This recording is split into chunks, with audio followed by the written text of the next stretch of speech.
මොකෝ පුතේ මෙතන කරන්නේ?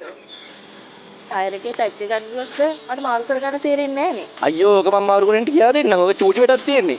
ඔබ ඉන්නකො මම වැඩේ පුරුදු කරන්න ඔයාලට. දැන් මේකේ පැච් එකක් කියලා තියෙන්නේ. අපි එහෙනම් අර පැත්තට තමයි පුතේ අඩ කොටස් ටිකක් තියාගන්න ඕනේ. හොඳයි. මේ පැත්තෙන් පුතේ අඩ කොටස් ටික තියාගන්න ඕනේ. මොකද අතනින් ජැක් එක ගහනකොට වාහනේ ඉස්සරහට පස්සට යන්න හේතුවක් වෙනවනේ. මේ විරෝධය අරයට කැරකුණොත් ඒ වාහනේ කොහටද යනවා. ඒතකොට අර ජැක් එක අනින්න ඉඩ තියෙනවා. හොඳයි. ළමයි හැමෝම වෙන්න. අපි දැන් ජැක් එක ගහන්න ඕනේනේ. ඒ ගහන තැන කොතනද කියලා බලා ගන්න ඕනේ පුතේ. මෙන්න මේ කාණුව. මේ තියෙන කාණුව වාහනේ තියෙන තැන එතෙක්ට සම්බන්ධ වෙන්න එකෙල්ල වෙන්න තමයි අපි මේක දා ගන්න ඕනේ. මෙන්න මෙතන තියෙන පුතේ ධාරියක් මේ. ආන් එතෙක්ට මෙන්න මේ කෑල්ල මෙහෙම වදින්න විදිහට තමයි මේක සෙට් කරගන්න ඕනේ. මම ලේසි වෙන්න වැඩි උස්සන්න බැරි වෙන්න يعني වාහනේ පෙලක් වෙලාට අපි මඩ තියෙන තැනක වැලි තියෙන තැනක වාහනේ එරන තැනක මේ ජැක් එක එරනවනේ. මේ වගේ දිග ලීයක් තුල්වන්නම් තියාගත්තොත් හොඳයි වාහනයක. අපි හදමු පුතේ මෙතන කවුරු හරි එන්න මේකේ කරලා බලන්න. මෙන්න මේ කෑල්ල කරකනකොට තමයි මේක උඩට යන්නේ. දැන් පුතේ පොඩක් කරකවන්න.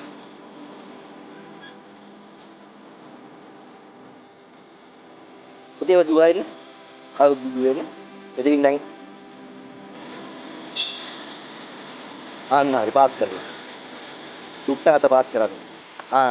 හරි. ඕගොල්ලෝ මේ ජැක් එක ගහන තැන බලාගත්තනේ.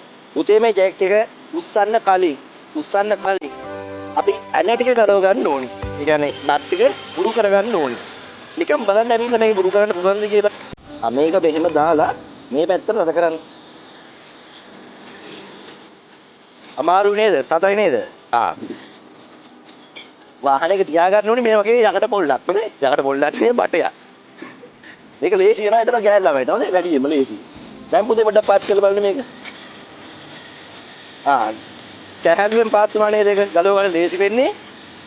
එහෙම දෙයක් තියාගත්තා. ඒතකොට මේ නිකම්ම ගැලවෙනවා. එතකොට එක ඇඟිලි කුණත් මේක ගලව ගන්න පුළුවන්. මේ වාහනේ මේ ඇන ටික බුරු කරගන්න නැතුව ජැක් එක ගන්න හොඳ නැහැ. මොකද එතකොට රෝදේ ගලව ගන්න බැරි වෙනවා. ඒක ඉන්න තමයි මේ ඇන ටික ඉස්සරහ බුරු කරලා ඉන්නේ අපි. එන්න පුතේ කවුරු හරි. තව දාන්න මේක දාලා ගලව ගන්න. මේ පටේ මෙහෙම දාලා අල්ලක වැඩ කරා. ආයි තව එකපාරක් ඒක කරා.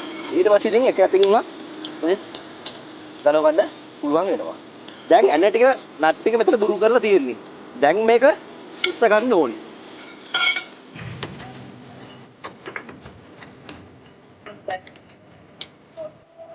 ඉතින් මෙහෙම ගලවලා දැන් මේකේ පැච් එකක් ගිහින් නැහැ නේ ඇත්තම කිව්වොත්.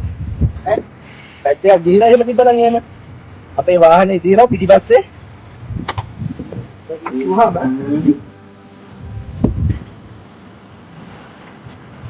අලි බලාගන්න මේක. මේ ඉස්ටායිල් එකක් තියෙනවා. ඒක තමයි අපි ගලවලා ගන්න ඕනේ. මේ ඇන ඉස්සලා ගත්තාම මේක අපිට ගන්න පුළුවන්.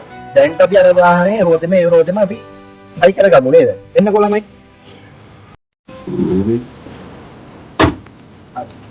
දැන් මේ විදුලි හතරට පුතා එන්න.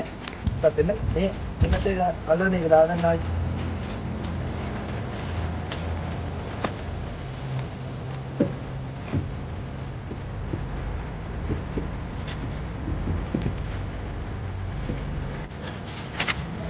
මෙන්න මේක අනිවාර්යෙන් වැදගත්ම දෙයක්. පල්ලෙහාට දාන්න ඉස්සෙල්ලාම. ඊට පස්සේ නේ ඊපස් උඩ ඇනේට දාගන්න. මේ නට් එක. එහෙම දාගන්නේ වාහනේ පිටපොට යනවා. හොඳයි. වාහනේ පිටපොට යනවා. මේ ඇනේ පිටපොට යනවා. හොඳයි.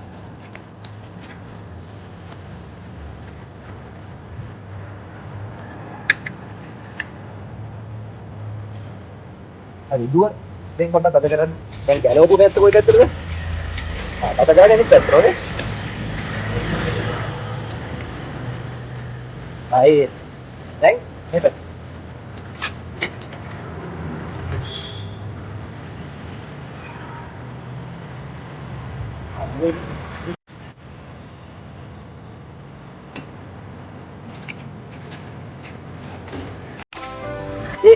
අපිට දැනෙන ප්‍රමාණයට සම්ලේඛ ප්‍රමාණයට ඉස්සරහට කරන්න. මෙන්න බෙපාරකට නේ.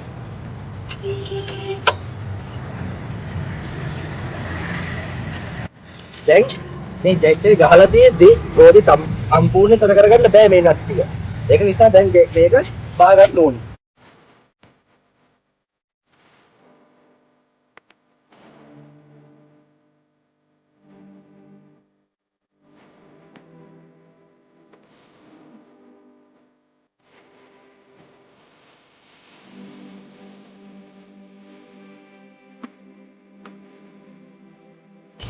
දැන් ඉතින් යකි කියලා හරියන්නේ නැහැ. මොකද අපි තාම තද කරලා ඉවර නැහැ මේ ටික. එහෙනම් පුතේ අනිවාර්යෙන්ම අහපව මේ ටික තද කරගන්න ඕනේ. නැත්තම් මගදී රෝදි කරදලා අනේ ඉන්නේ කියයි. හවුද? රෝදි නේද? දාලා යන්න එපා කියලා කයි.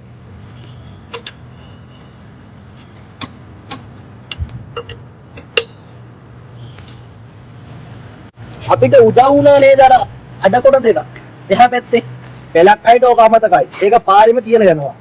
අනේ ඒක අයින් කරලා යන්න. ඒ කියන්නේ ඕකල ජෙක් එක ගහලා මාරු කරාට පස්සේ රෝදේ ඔයාලා කරනවා ඒක දාලා යන වෙලාව. දැන් අපේ හැටේ හරිය. ඔතන ගල් පාරේ නැත්තම් කොට කැවි පාරේ. එහෙම කරන්න එපා. ඒකත් අනිවාර්යෙන් අත් කරලාම යන්න. ඒ වගේ බලද හරි.